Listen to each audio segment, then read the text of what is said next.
A claim like Voyager 1 measured something that rewrites physics deserves an honest answer right up front, because it doesn't rewrite physics. Nothing about what Voyager found breaks any established law of nature. What it actually found is something considerably more interesting than that framing suggests. A genuine, still unresolved puzzle that has kept some of the top heliophysicists in the world arguing for over a decade. And a recent independent analysis has now confirmed that puzzle with a level of statistical certainty normally reserved for discoveries like the Higgs boson. Stick around, because I'm going to walk you through exactly what Voyager 1 found at the edge of our solar system that genuinely confused physicists, why the explanation still isn't fully settled after more than 10 years, and why the most recent research has only made the mystery more statistically solid rather than resolving it. And if you want more of these deep dives into real published research instead of recycled headlines, go ahead and subscribe now, because there's a lot more coming out of the boundary of our solar system. To understand why this particular finding generated so much genuine confusion among physicists, you first need to understand what researchers expected to happen the moment Voyager 1 finally crossed out of our solar system entirely. On August 25th, 2012, Voyager 1 crossed the Heliopause, the boundary where the sun's own magnetic field and the constant outward push of the solar wind finally give way to the interstellar magnetic field, the completely separate magnetic field that fills the space between stars, shaped by entirely different sources across the wider galaxy. Based on established theoretical models built up over decades, physicists had a specific, confident prediction about what should happen to the magnetic field's direction at that exact crossing point. Since the solar magnetic field and the interstellar magnetic field come from completely unrelated sources, models predicted the interstellar field should be significantly inclined relative to the solar field, meaning Voyager 1's instruments should have detected a dramatic, unmistakable rotation in magnetic field direction the moment it crossed from one region into the other. That's not what happened.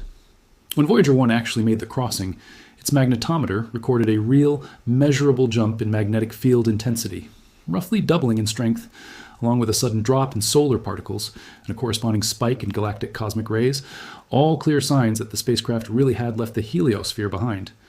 But the direction of that magnetic field barely changed at all. According to physicist Merav Ofer at Boston University, one of the researchers who has spent years studying this exact puzzle, there was no change in angle when Voyager crossed. The magnetic field stayed almost solar-like, with no rotation whatsoever. The original 2013 paper in the journal Science describing Voyager 1's exit from the solar system was blunt about the implications, concluding that because of this lack of any shift in field direction, the very definition of the heliopause itself came into question. If you're finding this as genuinely puzzling as physicists clearly have, drop a comment and let me know, because it genuinely helps me figure out what other space stories are worth covering next. It's worth pausing to explain why this discrepancy mattered so much to physicists, rather than simply being an interesting technical footnote. Established models weren't just casually guessing that the field should rotate. That prediction was built on solid, well-tested physics regarding how two magnetic fields from genuinely different sources should behave when they meet at a boundary. Finding essentially no change in direction meant either something was wrong with decades of theoretical modeling about how the heliosphere interacts with the surrounding galaxy, or the heliopause itself was a far stranger, more complicated boundary than anyone had previously assumed. Neither option was particularly comfortable for researchers who had spent careers building models based on the original, cleaner prediction. For years afterward, some researchers wondered whether this unusual reading might simply reflect some kind of temporary local instability, a brief, unusual moment that happened to coincide with Voyager 1's specific crossing, rather than reflecting anything permanent or fundamental about the boundary itself. That possibility remained on the table until Voyager 1 had spent considerably more time on the other side of the heliopause. By 2016, after more than 3 years and roughly 16 astronomical units of continuous travel through interstellar space, the spacecraft was still recording a magnetic field orientation and strength that remained essentially constant, ruling out any explanation involving a brief, temporary anomaly. Whatever was causing this unexpected alignment wasn't a passing fluke. It was a persistent, stable feature of the region Voyager 1 was now traveling through. The strongest piece of independent confirmation came 6 years after Voyager 1's original crossing, when its twin spacecraft, Voyager 2, crossed its own version of the heliopause in November of 2018, at a completely different location along the boundary. If Voyager 1's readings had simply been an unusual local quirk specific to wherever it happened to cross, Voyager 2, crossing at a different point, should reasonably have shown something different. Instead, according to Ofer, Voyager 2's magnetometer confirmed the same fundamental pattern. Magnetic field direction remaining essentially unchanged across the boundary, just as Voyager 1 had found years earlier at a completely separate location. Two independent spacecraft, crossing at different points and different times, both recording the same unexpected alignment, made it very difficult to dismiss the finding as coincidence or measurement error specific to one instrument. Researchers have spent the years since developing competing theoretical explanations for why this alignment exists, and it's worth being direct that this remains a genuinely unresolved, actively debated area of physics, not a settled question with one accepted answer. One leading explanation developed by Ofer and colleagues proposes that the interstellar magnetic field gets draped and wrapped around the outside of the heliosphere as it approaches, distorted by the pressure of the solar wind pushing outward from within, similar to how water bends and flows, around a rock sitting in a stream.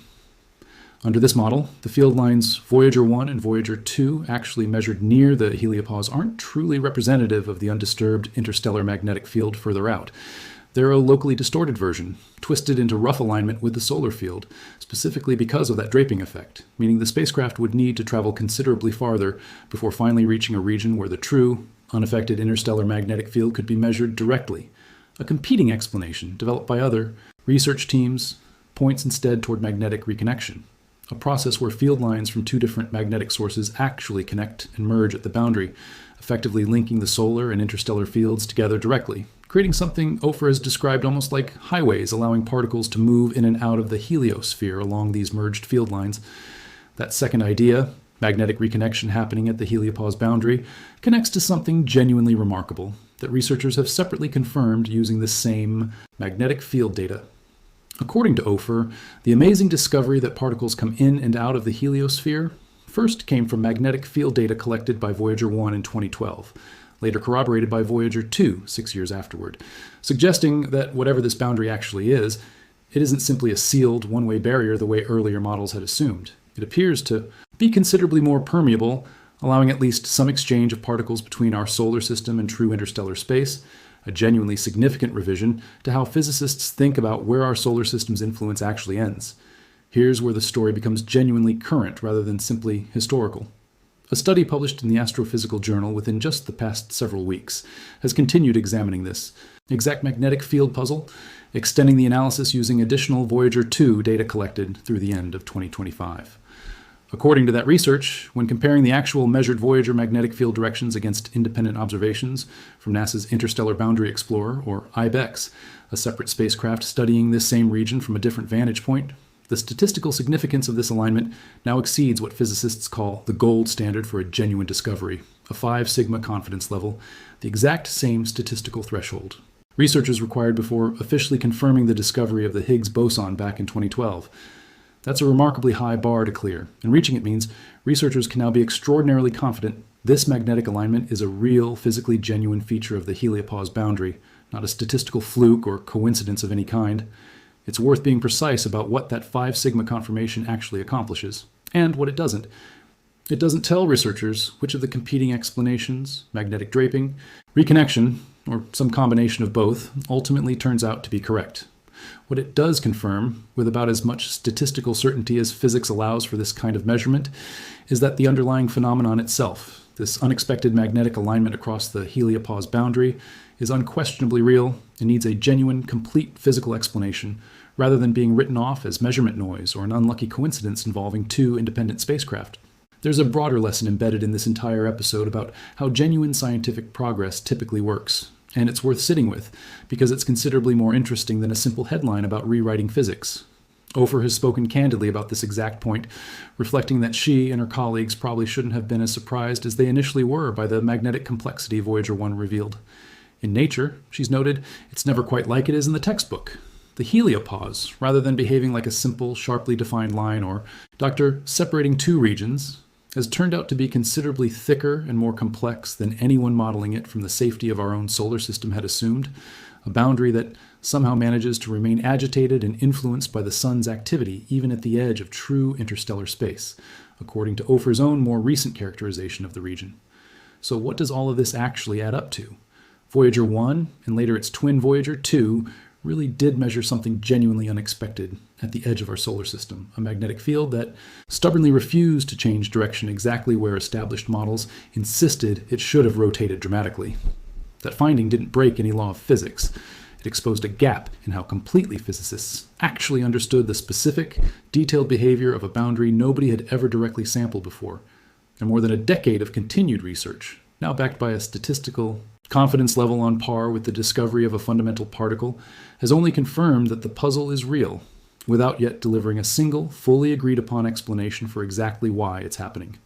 If stories like this one, grounded in real published research and honest about the difference between a genuine open question and a rewritten law of physics, are what you want more of, subscribe to this channel and turn on notifications, because researchers are still actively working through the draping and reconnection theories, and there's a real chance the next study finally settles which explanation was right all along. Thanks for watching, and I'll see you in the next one.